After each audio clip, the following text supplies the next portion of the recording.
Assalamualaikum warahmatullahi wabarakatuh. Izin memperkenalkan diri, nama saya Ahmad Taufik, NPM 2151020128 dari Prodi Perbankan Syariah kelas C.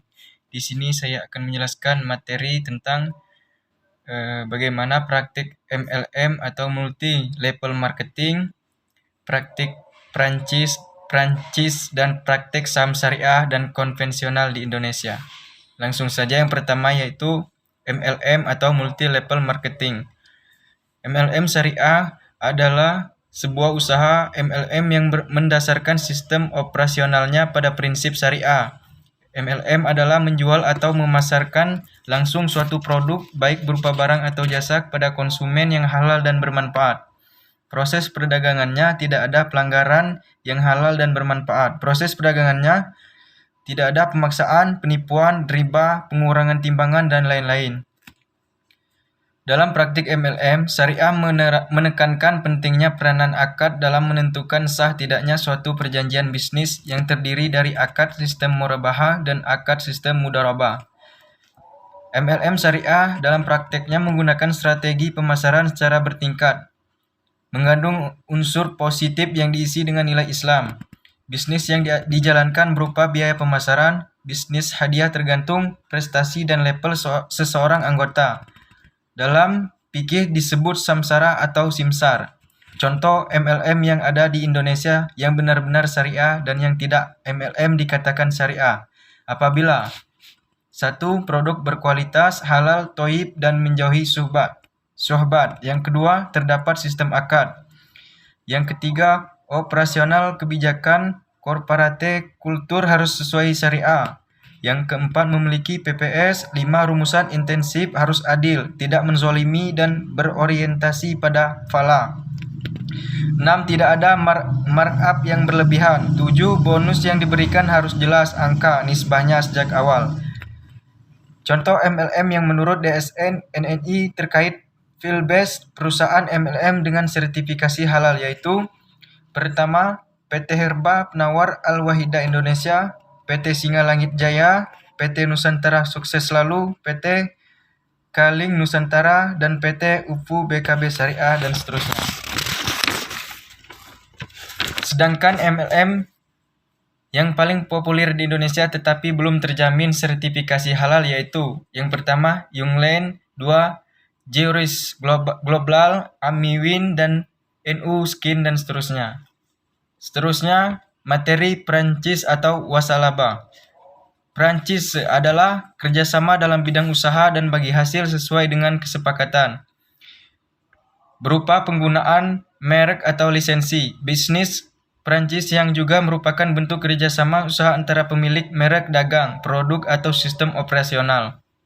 Praktek atau cara kerja franchise di Indonesia diatur dalam Peraturan Pemerintah Republik Indonesia Nomor 42 Tahun 2007, memiliki standar atas pelayanan barang atau jasa. Bisnis franchise mudah diterapkan dan diajarkan. Dalam prakteknya juga dapat memperluas barang dan jasa, memakai literasi dagang. Pelaku bisnis berperan sebagai pemegang franchise ada 3 istilah dalam franchise, yaitu franchisor, franchisel, dan franchise fee. Contoh franchise yang ada di Indonesia dari beberapa bidang usaha yaitu Indomaret, Alfamart, Si Cepat, Geprek, dan lain-lain. Selanjutnya yaitu saham syariah dan saham konvensional. Saham syariah merupakan efek berbentuk saham yang tidak bertentangan dengan prinsip syariah di pasar modal. Secara konsep, saham merupakan surat berharga bukti penyertaan modal kepada perusahaan, dan dengan bukti penyertaan tersebut, pemegang saham berhak mendapatkan bagian hasil dari usaha perusahaan tersebut. Dalam prakteknya, terdapat 2 jenis saham syariah yang diakui di pasar modal Indonesia.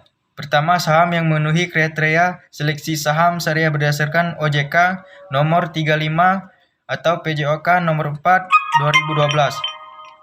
Kedua, saham yang dicatatkan sebagai saham syariah oleh emiten atau perusahaan publik berdasarkan Peraturan OJK No. 17 PJOK 2015, dan juga dalam kegiatannya suatu saham dapat dikategorikan sebagai saham syariah jika: pertama, emiten tidak bergantung dengan prinsip-prinsip syariah atau kegiatan usahanya seperti perjudian dan permainan yang tergolong judi. Yang kedua, emiten memenuhi rasio-rasio kenangan, yaitu total uang yang berbasis bunga dibandingkan dengan total aset tidak boleh lebih dari 45% total pendapatan bunga dan pendapatan tidak halal lainnya, dibandingkan dengan total pendapatan usaha tidak lebih dari 10%. Cara menentukan saham syariah adalah dengan cara memilih indeks yang sesuai di BI. Terdapat 3 indeks saham syariah, yaitu Jakarta Islamic Index, Indeks Saham Syariah, dan Jakarta Islamic Index. Contoh saham syariah yang halal MUI seperti TLKM dari PT Telkom Indonesia Tbk. Saham konvensional adalah saham yang pada umumnya diinvestasikan oleh masyarakat dalam operasionalnya. Saham konvensional tidak menerapkan prinsip syariah. Investasi saham adalah aktivitas beli saham yang cara kerjanya menyimpan saham itu lebih dari 5 tahun untuk meraih keuntungan berupa dividend atau capital gain. Dalam prakteknya, saham mewakili kepemilikan dari perusahaan publik. Saat membeli saham, perusahaan menjadi pemilik sebagian dari perusahaan itu. Semakin banyak orang yang menjual saham, semakin tinggi harganya akan naik. Salah satu cara pemegang saham memperoleh laba atau investasi mereka adalah dengan menjual saham dengan harga yang lebih tinggi daripada harga yang mereka beli. Salah satu contoh saham konvensional adalah BBCA yang bergerak di bidang perbankan konvensional. BBCA termasuk konvensional karena kegiatan usaha perusahaan meliputi jasa keuangan ribawi yang tidak sesuai dengan syariat Islam. Ada pula GGRM yang pendapatannya berasal dari penjualan rokok. Jadi, perbedaan antara saham syariah dan saham konvensional adalah dari syariah. Pertama, investasi pada perusahaan dengan kegiatan usaha sesuai prinsip syariah. Yang kedua, mekanisme transaksi sesuai syariah, prinsip bagi hasil, jual beli dan sewa. Orientasi keuangan dunia dan akhirat, ada dewan pengawas syariah. Dari segi konvensional, yang pertama, investasi pada perusahaan untuk semua kejadian usaha. Mekanisme transaksi konvensional, perangkat suku bangsa, orientasi keuntungan secara general, dan tidak ada pengawas syariah. Yang kedua, bagaimana gambaran dari produk bank syariah yang ada di Indonesia, dan berikan contohnya produk kredit card, ARM atau giro. Produk bank syariah yang pertama yaitu kartu kredit syariah. Islamic Credit Card adalah produk inovasi dari perbankan syariah di Indonesia. Akad yang diterapkan yaitu kafalah, card, ijarah, dan SAR. Kartu kredit syariah memiliki fungsi untuk berbagi kepentingan transaksi pembelanjaan dan juga penarikan tunai di ATM yang meniadakan riba atau tidak menggunakan bunga apapun. Salah satu contoh dari kredit syariah adalah BSI Hasanah. B. Tabungan syariah adalah simpanan yang penarikannya melalui beberapa ketentuan yang sudah dijelaskan oleh pihak bank pada nasabah. Sarana penarikannya bisa menggunakan buku tabungan ATM dan internet banking. Ciri khas tabungan syariah adalah menerapkan akad wadiah, contohnya seperti BSI Tabungan Palas, BSI Tabungan Haji Indonesia, dan BSI Tabungan Pendidikan. C. Deposito syariah. Deposito syariah banyak dipilih untuk berinvestasi. Selain mudah, keuntungan yang didapat juga lebih tinggi dari tabungan biasa. Deposito adalah produk simpanan di bank yang penyetorannya maupun penarikannya hanya bisa dilakukan pada waktu tertentu. Deposito syariah menggunakan akad mudharabah, contohnya BSI Deposito Rupiah, BSI Deposito Falas.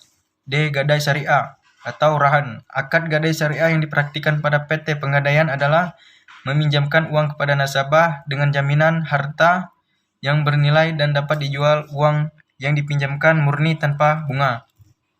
Contohnya Arum Haji, Arum BPKB, Amanah, dan seterusnya. E. Giro syariah adalah simpanan yang penarikannya dapat dilakukan setiap saat dengan menggunakan cek, bilet giro. Giro syariah dijalankan berdasarkan prinsip syariah. Akad pada giro syariah yaitu wadiah dan mudharabah. Contohnya BSI Giro Wadiah. Yang terakhir yaitu pembiayaan syariah atau ijroh. Adalah kegiatan pembiayaan dalam bentuk penyediaan barang modal baik secara sewa guna usaha dengan menggunakan hak opsi maupun sewa guna usaha hak opsi. Contohnya, rental mobil, penyewa memanfaatkan mobil, sedangkan pemberi sewa mendapatkan bayaran. Sekian video saya akhiri. Wassalamualaikum warahmatullahi wabarakatuh.